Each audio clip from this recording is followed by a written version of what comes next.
Good afternoon, everybody, and welcome to the SpaceX 2 pre-launch news conference. We're here live at Kennedy Space Center in Florida.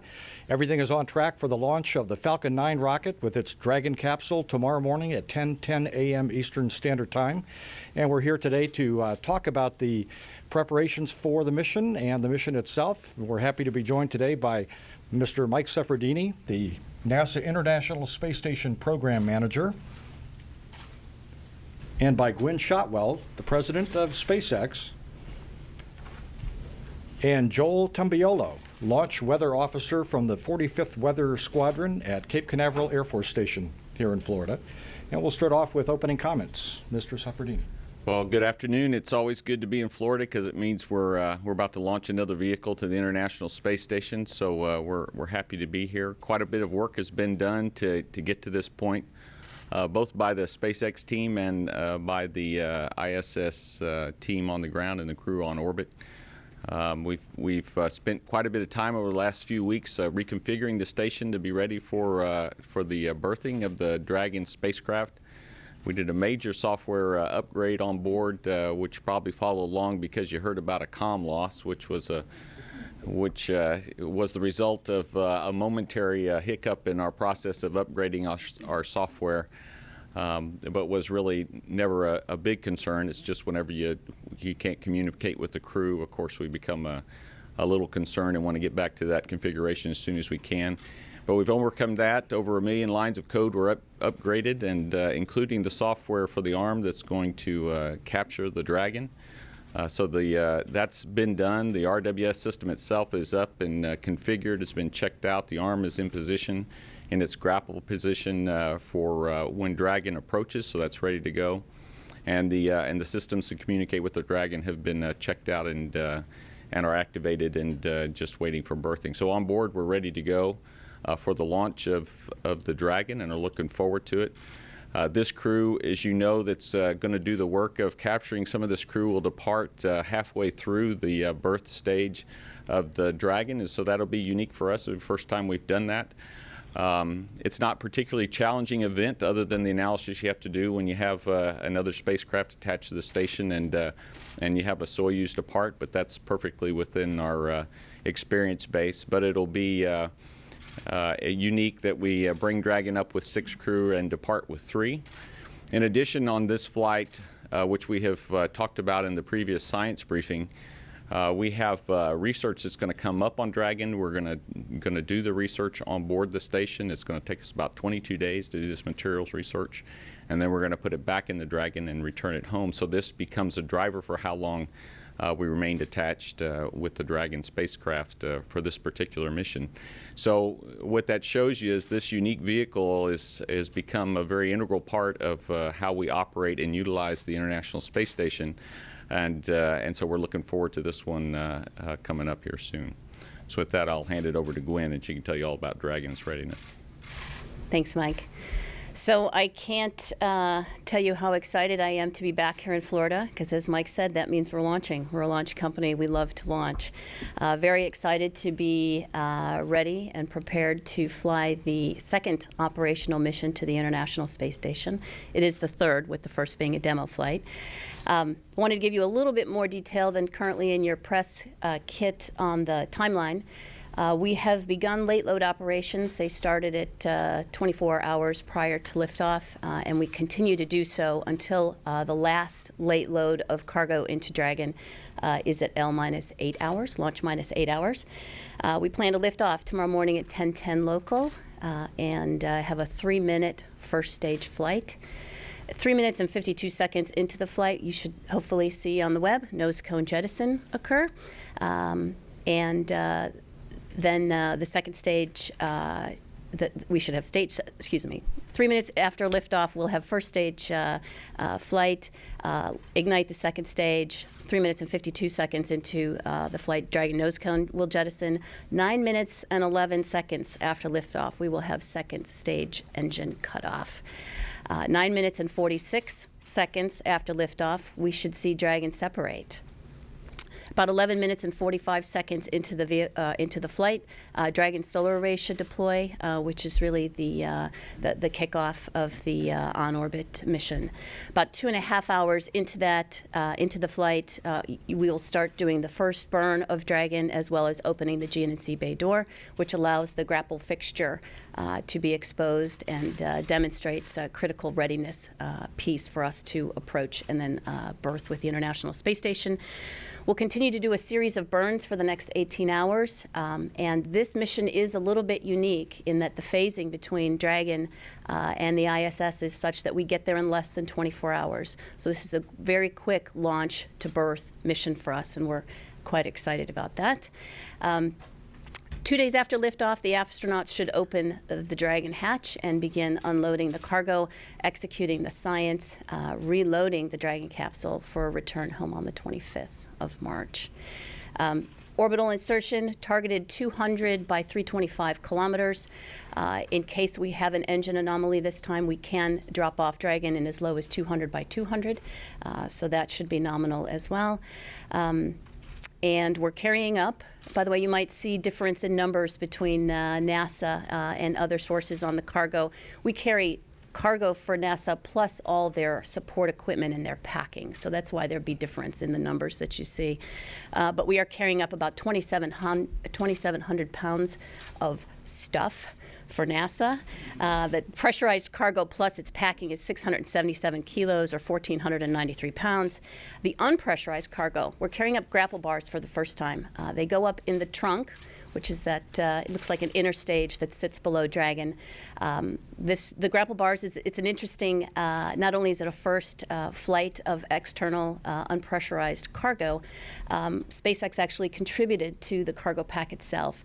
The grapple bars are provided to us by NASA, built by one of their contractors. We built the support equipment to attach it into the SpaceX trunk. In addition, there's 2 grapple bars. You hear bars, so there's 2 of them, and SpaceX developed and tested the fixture, the structure that keeps those 2 together. So we'll have hardware on station in addition to Dragon after we remove the grapple bars. That's probably all I have to say as far as mission overview at this time, and then I look forward to your questions. Thanks. Okay, thank you, Gwen. Joel? Good afternoon, everyone. Right now, we are looking at very favorable conditions tomorrow morning for the liftoff. There are a couple minor issues that we're going to be tracking, but right now they do appear to be very minor issues. If I could get the satellite picture up on the monitor just to kind of illustrate what we're going to be watching. We had a frontal boundary move through Central Florida a couple days ago. You can see that line of clouds over extreme South Florida. That's where that frontal boundary is right now, and you can see the large area of clouds associated with it. The other thing we're going to be tracking right now, it's up in the northern plains of the U.S. It's an upper level piece of energy. It's going to be dropping south and southeast over the Gulf of Mexico over the next 24 hours. And when this system does move over the Gulf of Mexico, it could bring in a little bit of cloud cover. We're not anticipating any rain or anything of that nature. There will be a little bit of cloud cover associated with this feature, and we're going to be tracking this cloud cover to see if it would violate any of our natural and triggered lightning constraints. Now, get a little bit more specific. If this cloud cover, right now we're looking at one of our rules named the thick cloud rule. And quickly that cloud rule states that if clouds that are overhead, it's a flight through rule. If these clouds are 4,500 feet thick or greater, and any portion of those clouds are between where the freezing level is in the atmosphere and where the minus 20 degrees Celsius level is in the atmosphere, that would be a violation of our thick cloud rule. Now, what we're forecasting tomorrow for the freezing level is around 10,000 feet. And the minus 20 degrees Celsius level will be around 25,000 feet. So what we're going to be looking for, number one, is there going to be clouds over the flight path? And number two, will these clouds, any portion of these clouds, be between the 10,000 feet or freezing level and that minus 20 degrees Celsius level, which is going to be around 25,000 feet tomorrow? If portion of those clouds are between those two levels and that cloud is 4,500 feet thick, that would be a violation. Now, again, it's a very, very minor concern, but that would be the only cloud-related issue that we'll be monitoring. But again, right now, we're only, if I can go to the forecast charts for the launch, Basically, we're going to be looking at 2 cloud decks. The first one is a scattered deck at 4,000 feet, and it's that second deck. The BKN is a broken layer of clouds that bases around 14,000 feet. Now, it would be that layer of clouds that, if it's over the pad, greater than 4,500 feet thick, and between those 2 levels I mentioned earlier, that would be a violation. But again, it's very, very minor concern. We're going to have good visibility tomorrow. It's going to be breezy. The winds will be out of the northwest over the next few days, and it will be breezy into the low to mid-teens tomorrow morning, possibly up to 20 knots, but well below the liftoff constraint of 30 knots. So although it will be breezy, we're not anticipating the liftoff winds to be an extreme concern. Right now, I'm not expecting any weather per se as far as rain or thunderstorms, so we're good there. And the temperature at liftoff, it will be cooler Florida standards over the next few days. It's only going to be 60 degrees. Hate to say that for folks up in the north right now, but it's only going to be 60 degrees tomorrow morning at the beginning of the launch window. And there's only a 20% chance of a violation or 80% chance of good weather for tomorrow's liftoff, with a thick cloud rule and the liftoff winds the only 2 areas of minor concern. If we were to go into the 24-hour delay, it's virtually the same forecast. Still going to be looking at northwest winds. We still may have that cloud cover that I mentioned earlier over the state, and it would be the same thick cloud rule and liftoff winds that would be the minor concerns, and still only a 20% chance of a violation on a 24-hour delay if that were to be needed. But again, overall, weather looks good. Just a couple minor issues that we'll be tracking. Thank you. All right, Joel, thank you. And we're ready to open it up for questions. In addition to our members of the news media, we're happy today to be joined by members of the NASA Social who are in the room here at Kennedy and ready to ask questions. So we'll take as many questions as we can, time permitting. And please make sure to wait for the microphone, state your name, your affiliation, and to whom you're addressing your question. And we'll start with Marcia Dunn. Marcia Dunn, Associated Press. For Ms. Shotwell, I'm just wondering, looking ahead, when's the next Dragon launch to the space station? And for Mike, could you update on the schedule for Orbital Sciences and what they're hoping to achieve in the next few months? CRS-3 is planned for late fall this year. It will be the first CRS mission that flies on the upgraded Falcon 9. And let's see, our orbital friends had their test firing, or a hot fire test, successfully completed on Friday, and so they're headed towards an early April test flight, which puts a demo flight potentially in the early summer time frame. So that's what we're planning for. Irene? Irene Klotz with Reuters. For Gwen, are there any secondary payloads on board Celestis, Orbcom? No, I don't believe there are no. There's certainly no Orbcom, and I don't believe there's any Celestis. No, this is all. What was the determination of the engine issue with the CRS-1 flight? The well, What was determined to be the cause? sure. There was a material flaw that went undetected in the jacket of the Merlin engine, resulting in a breach into the flight, causing depressurization of the combustion chamber. Then the flight computer recognized that depressurization, and then the commanded shutdown. The vehicle went and continued along its trajectory and did drop Dragon off in an orbit that allowed Dragon to get to the space station actually 30 minutes earlier than planned. So it was an extremely successful mission. And I want to point out that this vehicle has been designed to accommodate an engine out. And though you never necessarily want to see it happen, it's nice that we've demonstrated the vehicle as it was designed. What was the material? You know, I've got a very detailed report that's getting reviewed by State Department right now. As soon as that report has been reviewed and approved, then I can give more details. This is probably the kind of the toughest thing to talk about when it comes to ITAR, engine failures, anomalies, and investigations. So I want to be a little bit conservative about it. Do you mean the material of the engine, or like like FOD? I mean, it's a little unclear what you're talking about. In the jacket of the engine. Todd? Todd Halverson of Florida Today. Even though it might be difficult, I wonder if you could tell us what steps you've taken to prevent a recurrence of the engine out that you had. And I'm also curious about how many launch attempts with the Falcon 9 you can make in a row. In the old shuttle world, they'd usually try twice and then stand down a day. I'm just wondering, can you do 3, 4, 5 in a row? I'll take the second question first. I'm not aware of any issue that would cause us, from a vehicle perspective, to have to come back down and roll back into the hangar. Now, there would be NASA cargo that we would have to deal with if we were to delay substantially. As far as what we did to clear the engines for this particular flight, we did extensive analysis, obviously, to understand the problem, extensive assessment and testing on these particular engines. The field of science that we're talking about is called NDE, non-destructive evaluation. It's as much an art as a science, and we certainly are getting much better at it as we mature here. But I'm going to make a shameless call for any extraordinary NDE experts that want to come and change the state of science or the state of the art. We're hiring you at SpaceX. Jason? Jason Ryan with AmericanSpace.com. When you gave the total for about, I'm going to look back at a PDF that I got here from that was issued from SpaceX. 20,000 kilograms, I believe, is the amount that you are required to launch the International Space Station per CRS contract. And given the numbers, I had to do a little quick math there, and forgive me if I'm a bit off, but the total I've come up with is around 14,000.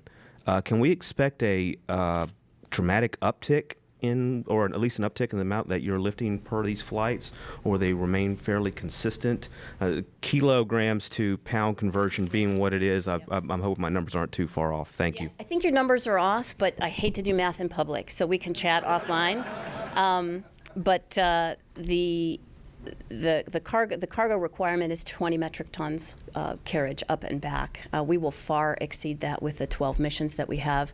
The upgraded Falcon 9 launch vehicle will accommodate a dramatic increase in cargo as well. So you will see an increased amount of cargo, both due to probably NASA comfort with our maturity in getting to space station. In addition, the upgraded Falcon 9 allows additional carriage of cargo. You mentioned the upgraded Falcon 9. When can we expect to see the first launch of that from here, I guess? From the Cape. The first flight of that vehicle will be from Vandenberg. We'll be carrying the Cassiope satellite for Canada.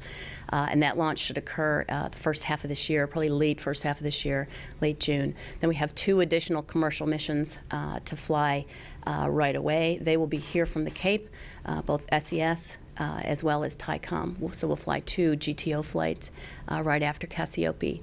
And then potentially an Orbcomm flight or CRS-3.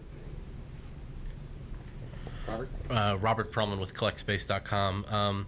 What drove the Flight Day 2 rendezvous and grapple, the accelerated schedule? Was there some particular need? And excuse the levity, but last time you flew ice cream, anything sweet on board for the crew? Was that direct? I'm assuming you directed that at me.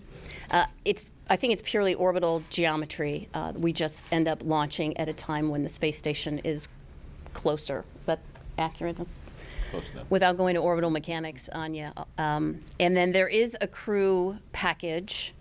It's a little bit healthier, I think, than the one that NASA sent last time. It came from one of our employees' father's orchards. Okay, over here. Robertson with NASA Social representing Pinehead TV. My question is about the solar arrays. In the situation that they don't deploy, what happens with the mission? Does it get truncated? And then also, what happens should they not function once they're deployed? How does that affect the battery redundancy on board Dragon? That's a really good question. I don't know the answer to that, but I will follow up. We do have pretty extensive capacity batteries on Dragon. I just don't. We might be able to make one attempt at berthing with the ISS, just on the batteries alone. I don't know that from a system perspective we would consider doing that. But let me follow up on that. That's a good question. Bill? Bill Harwood with CBS. I'll only ask an engine question to Mike. That was a pretty dramatic event during CRS-1. I mean, I've never seen in 25 years, that much hardware come off a rocket, and you still get to orbit. That's reality, and it's a compliment to you, Gwen, I guess, because the thing did get to orbit, as you say. That was remarkable. But Mike, what did you have to see to make you confident that they have in fact done what they need to do to make sure something like that doesn't happen again or something worse? That's a good question, Bill. It's sort of a unique relationship that we have in the past, and I've been asked this in public more than once. In the past, because of the build of the vehicles and the taxpayers' dollars used to build it, we typically have been very open about everything that we have done and looked at and found within the boundaries of the law as they exist today. And so with this new relationship, we have two things. We still have the same laws we have about export control and worrying about the ITAR, but also we have proprietary information that you don't want to get out into the open. But the relationship we have with SpaceX is such that we see anything that they see, and we've sat next to them and worked with them and provided some assistance, a little bit of expertise. They borrowed some of our NDE guys, as was shown, so we could stare at interesting, I'll call them pictures for to keep it as bland as possible. But quite a bit of work was done to try to analyze the cause of the anomaly. We participated in all of that. Extensive work was done on the history of the engines and the testing done to the engines prior to flight, what they were exposed to, how they were inspected before they were assembled, how they're assembled. All of this work we went through with them.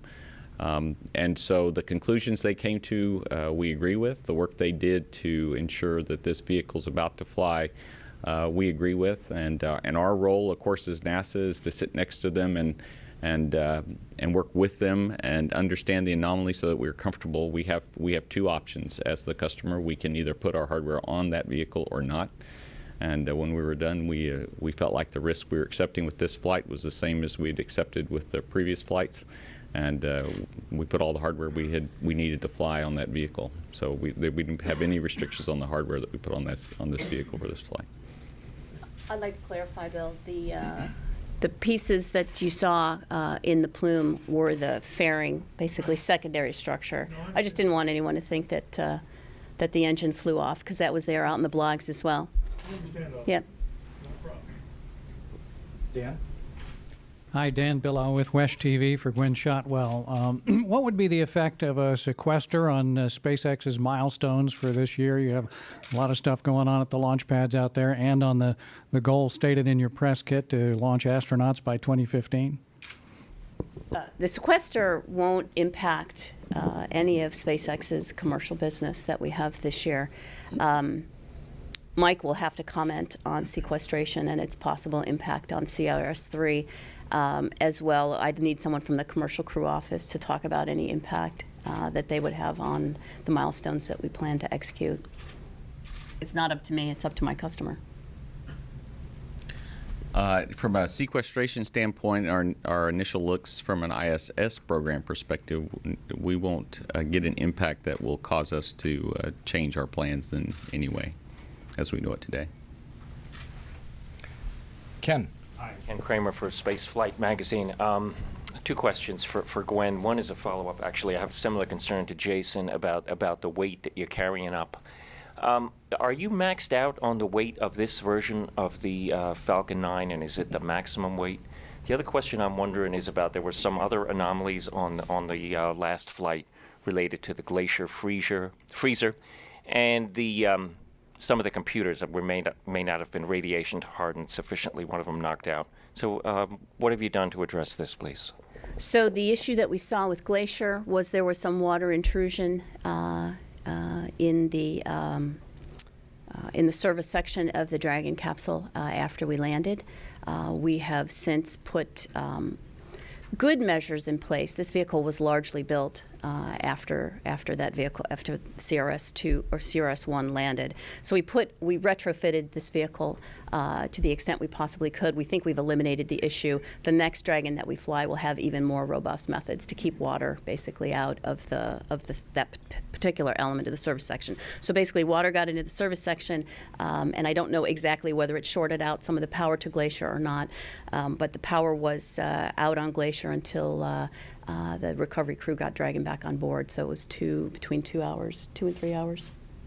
It was almost 4. Almost 4 hours. Thanks for the correction. As far as the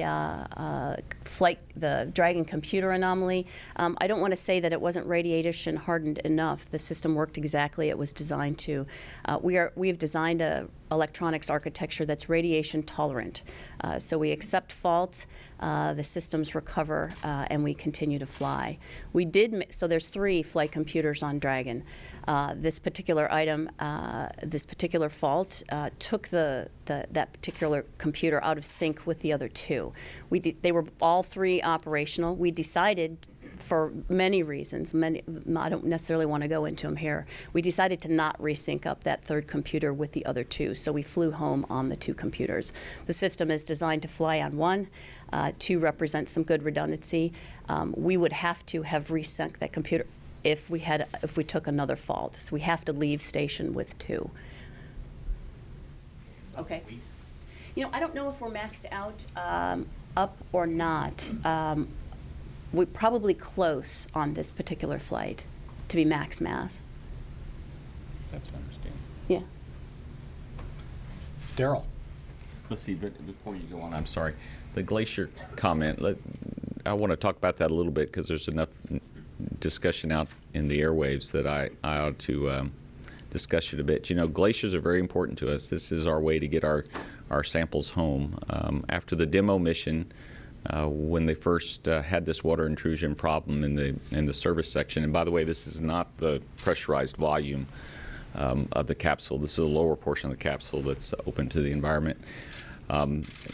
The SpaceX folks came to us and talked to us about the anomaly, talked to us about the likelihood that the power would fail to the Glacier before the capsule was retrieved. We talked about worst case, best case scenarios, and based on that information, we chose which samples to put in the Glacier. We filled the Glacier up coming home, and the samples were fine, even with the loss of power and the loss of power time. I don't remember the exact time, was within the window that we had analyzed. For this flight, the SpaceX team went to great lengths to go in and make mods to these particular boxes and the cables that lead into them to try to seal them up. And we, as Gwen said, we have a modification of those boxes, a permanent modification of those boxes coming on the next Dragon. But on this Dragon, in an attempt to give us a little more time, they went off and made a mod to the boxes. They actually tested in a water chamber. So we feel like our time to failure, if it occurs, is shorter. And using that information, we went back to the researchers to decide which samples to bring home this time. And in no case did any researcher want to not come home in this Glacier. So again, we'll fly the Glacier home with the research we need to bring home. So this has not constrained us in any way, and that was what I've been hearing a little bit about in the airwaves, so I just wanted to make it clear. Daryl. Daryl Dale, Fox, Orlando. Charlie Bolden wrote Congress and told him that one of the milestones that couldn't be funded was the SpaceX in-flight abort test review. What is that test, and would that not push out a return to American astronauts into space? And then the question for NASA, does the sequester, is it weighted towards commercial crew in terms of the cuts? You want to answer first? I'll go first. So if sequestration occurs, and if NASA has to decrease the commercial crew budget, there will likely be an impact to our milestones. My comment before was not to say that there isn't, it's just that I don't know exactly what will occur. I don't know that sequestration will occur, although I have a pretty good guess. If it does occur, I don't know what steps NASA is going to take. I don't know what programs they're going to look at, and I don't know how they're going to restructure their funding. So There has been some discussion about specific milestones out in the airwaves, as Mike would say, but I've also heard other discussions as well. So I just really rather not comment. I'm happy to discuss it as soon as we know what the funding will actually look like. And I have hard enough time keeping up with stations, so I'm not aware of the splits. I know what the impact is to ISS, and as I said, we won't have an issue doing the program that we planned, given what we've been told so far. Philip Sloss with NASASpaceflight.com. A couple of grapple fixture questions. First for Ms. Shotwell. Do you have a breakdown of the mass going up for the grapple fixtures and the flight support equipment on that? I do. So the grapple bars are 273 kilos. I don't know if that mass includes the bundling equipment as well. The fixed support equipment is 100 kilos. That basically stays with the Dragon. For Mr. Saffredini, I believe that these are going to be placed on the mobile base system on a POA, and then moved during an EVA later in the year. Do you know where on the trusses those are going to go? Oh, wow. That is amazing. First, it's amazing that you're interested enough to ask the question. I'm racking my brain, and I can't remember where they're going to go. I wish I could tell you, but we'll follow up with you and let you know. That's an excellent question. Certainly one I ought to know. So. Hi, I have a two-part question. So first to Mike, what does it mean to provide this kind of service to the ISS? And to Gwen, what does it mean for you as a company to provide a service like this to the United States? And how does it feel to be sending up cargo for the second time? Let's see. If you've been listening to what we've been trying to communicate to the outside world, the International Space Station is fundamentally a research platform that is unique and extremely capable. And with it, I expect that the individuals over the years will find things that were discovered or done on board Space Station that will affect their very lives in a profound way. That's my belief. Without the SpaceX vehicle and the other commercial vehicle, the simple answer is we won't be able to do that. With what we have in terms of the partner vehicles, we could keep the station in orbit and the crews healthy, but to get the kind of robust up and down that we require to do beneficial research that'll make a difference to us all and make it worth the expense we paid to build this thing in the first place, we have to have these kind of vehicles. So that's why at the beginning today I said this is an integral part of the research we do on board ISS. You need the ISS, you need the platform, but you need the system that'll allow you to bring stuff up, bring stuff down, and it's got to be in a way that you can deal with it when you get home. So not only do we have a pressurized system coming home, we have a pressurized system that allows us to have refrigeration, which is very important to our samples that we fix on orbit in that fashion. In addition to that, in the near future, you'll hear us start talking about flying rodents again, flying mice again. This is very important to osteoporosis type research and other types of research, and that'll push the limits of what SpaceX can do and what we can do. But that's why we have a space station, and that's what we're supposed to be doing. So it's very significant to have these vehicles come into station. I will never forget the moment when we found out that we were awarded the COTS agreement in August 2006 timeframe. I remember exactly the statement that Elon made, and I will refrain because we're on TV and children can watch. But it was freaking awesome, I can tell you that. And it hasn't gotten any less exciting since that moment. So we are so proud that NASA selected us. I'm so proud of the team that was able to make this capability in the time frame and the budgets that we had allotted, and have 2 great missions under our belt, and a third one to come tomorrow. So it's extraordinary. SpaceX is really a special place. I know we have some questions in the back of the room, and we'll get a microphone to you as soon as we can, but let's take a question from Jason. This one is for Mike, and I'm kind of glad that Gwen talked about her impressions on COTS. For those of us that follow the space program, launch vehicles usually, within their first few launches, 75% of them experience a failure, a dramatic failure. SpaceX has beaten that in triplicate. Uh-oh, am I jinxing you? Yes. I wanted to get you, and not only that, but more importantly, the question goes to the last mission, as Irene pointed out, that they had an anomaly, and they turned it around fairly quickly, and here they are launching again. What are your thoughts about that? I mean, what's your impression of what SpaceX is doing out here and how they've managed so far? You're saying since I came from NASA, we couldn't possibly do it that fast. Is that what you're doing?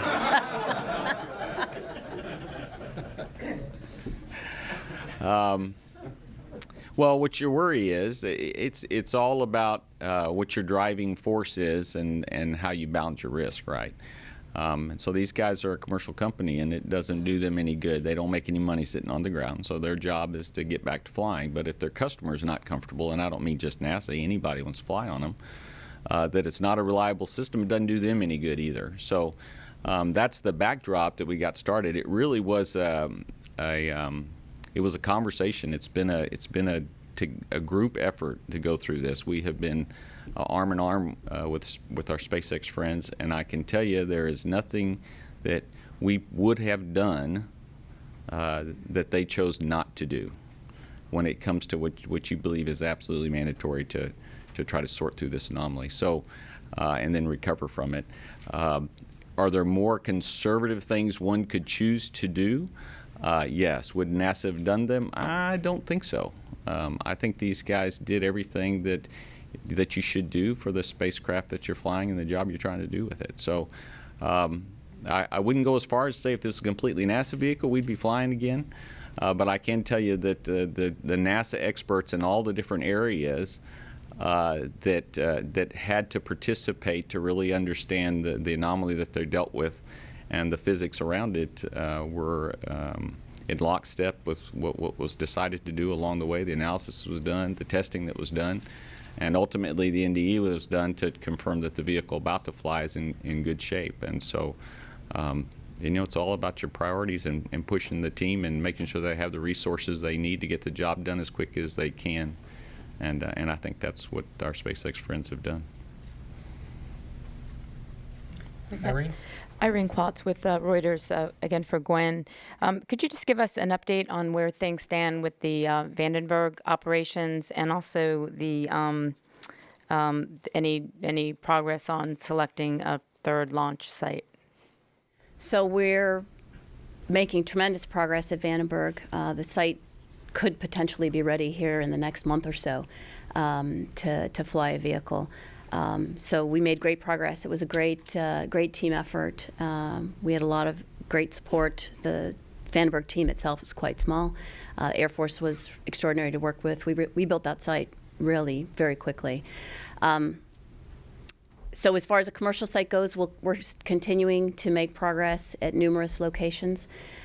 We still haven't done a final selection. There's still hurdles to get through in almost every location. So we're going to continue to work multiple paths till we click on one. Okay.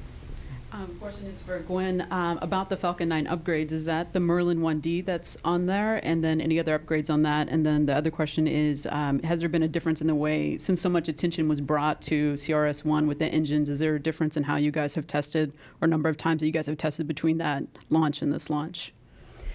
Let me get your last question first. I don't think there's been any change in the actual engine firing testing that we're doing on these engines. We have gone through and added a lot of additional NDE. I'm sorry, I hate using acronyms, the non-destructive evaluation guys. We've done a lot. We're doing a lot more there now.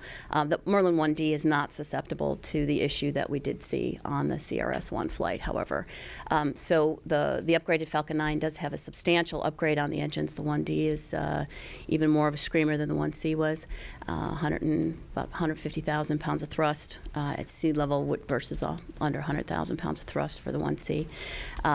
Given that extra thrust, you have to extend the tanks, right? You have to leverage, put more propellant through. So the tanks are extended. Those are the major upgrades. So it was a performance enhancement, as well as this vehicle is more easily manufactured. Marcia. Marcia Dunn, Associated Press. For Ms. Shotwell, you mentioned 2,700 pounds of stuff. Was that going up? Because the SpaceX press kit and all the other handouts seem to indicate half that weight. So I'm just trying to clarify, give or take, how much cargo is going up aboard the Dragon. And for Mike, is any of it one of a kind or urgently needed equipment, anything like that on board? So let me run through the numbers, and you can tell me if I'm wrong. In public, I've got 677 kilos of pressurized cargo and the packaging. That's the pressurized stuff. The unpressurized, the grapple bars and all its support equipment, is 373 kilos. So if I did math correctly, 1,050 kilos. Up. Down is 1,370 kilos. For a total of around 2,400 kilos. If you multiplied by 12, you would have more than the 20 metric tons required under CRS.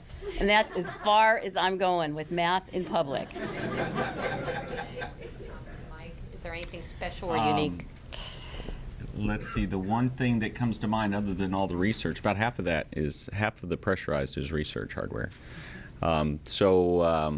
Of the pressurized, we are flying Dash 4 beds. These are the first Dash 4 beds we'll fly for the carbon dioxide removal system, which is pretty significant. The carbon dioxide removal system is infamous, as it was the only system that didn't activate properly when we activated the lab, and it has continued to provide us challenges along the way, and we've sorted out.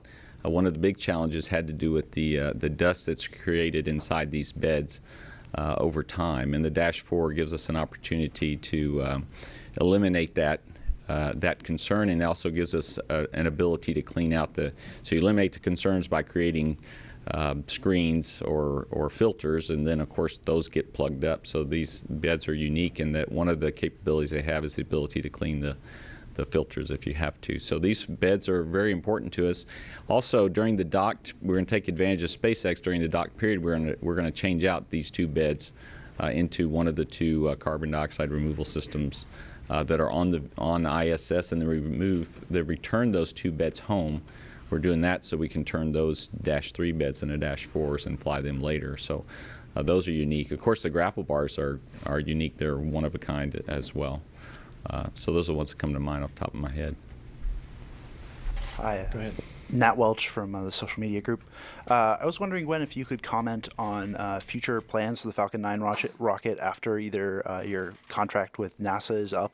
Is it just for ferrying Dragon missions, or beyond satellites and things like that?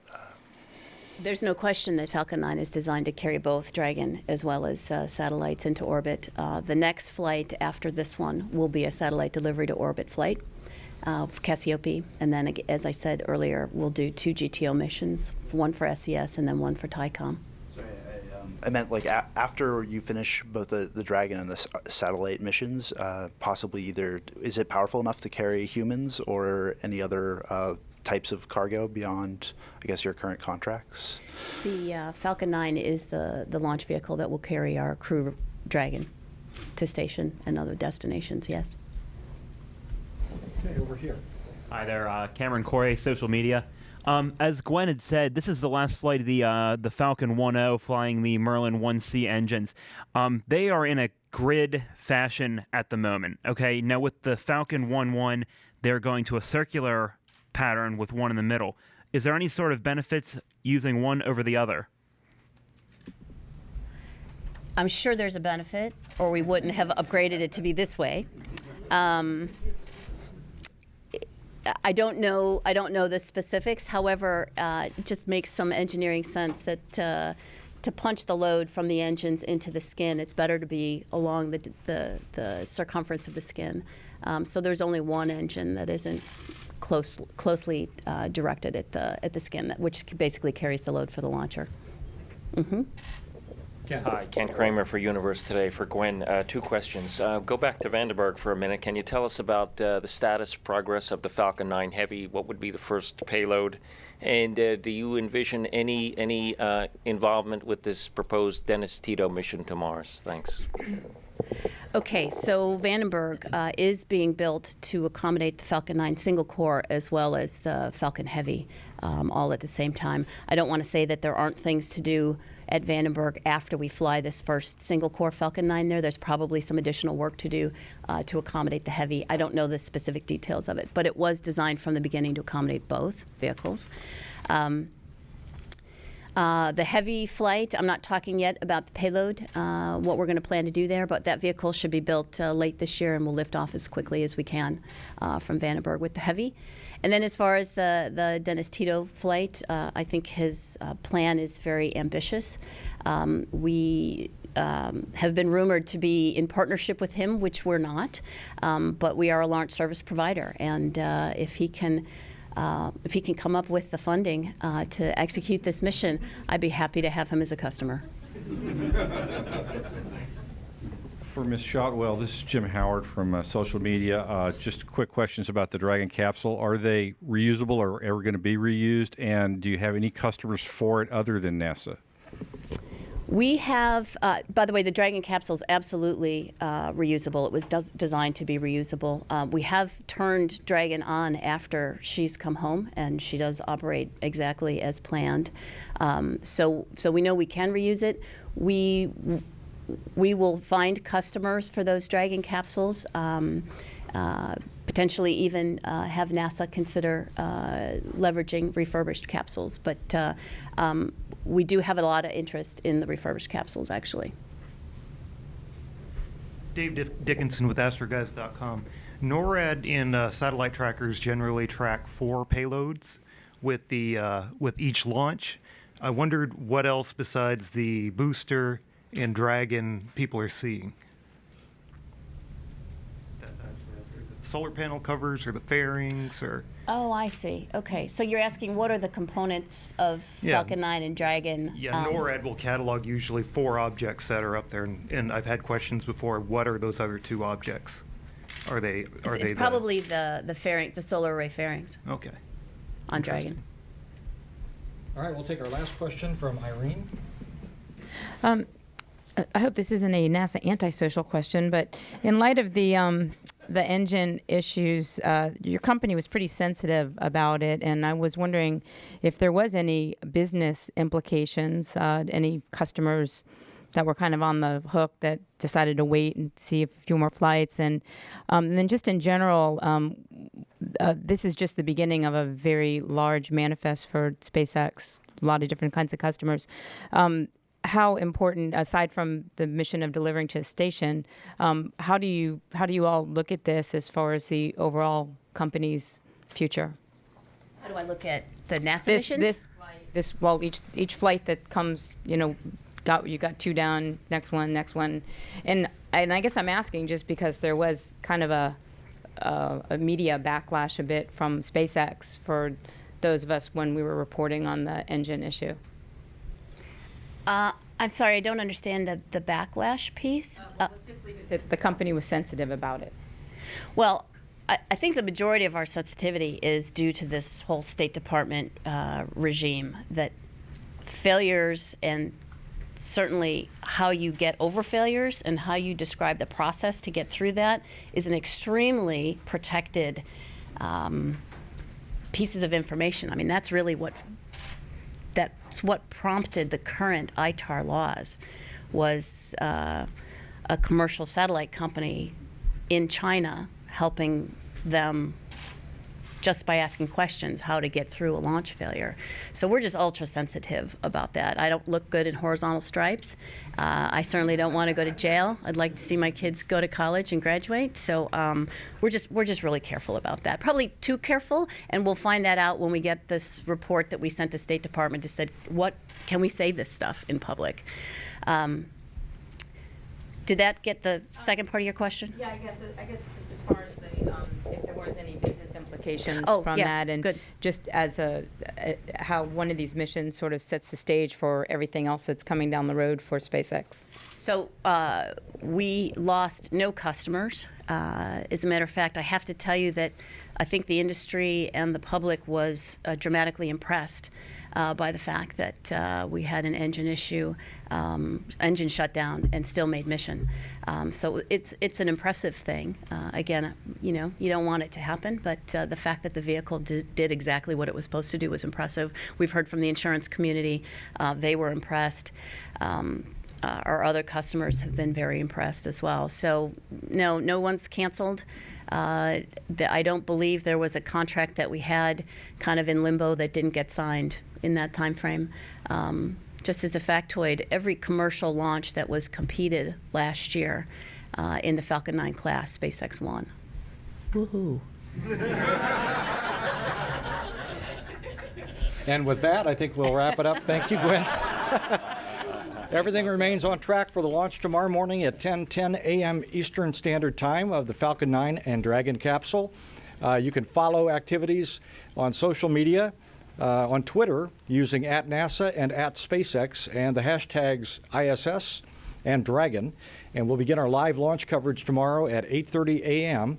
right here on NASA television and www.nasa.gov/NTV. Thank you very much.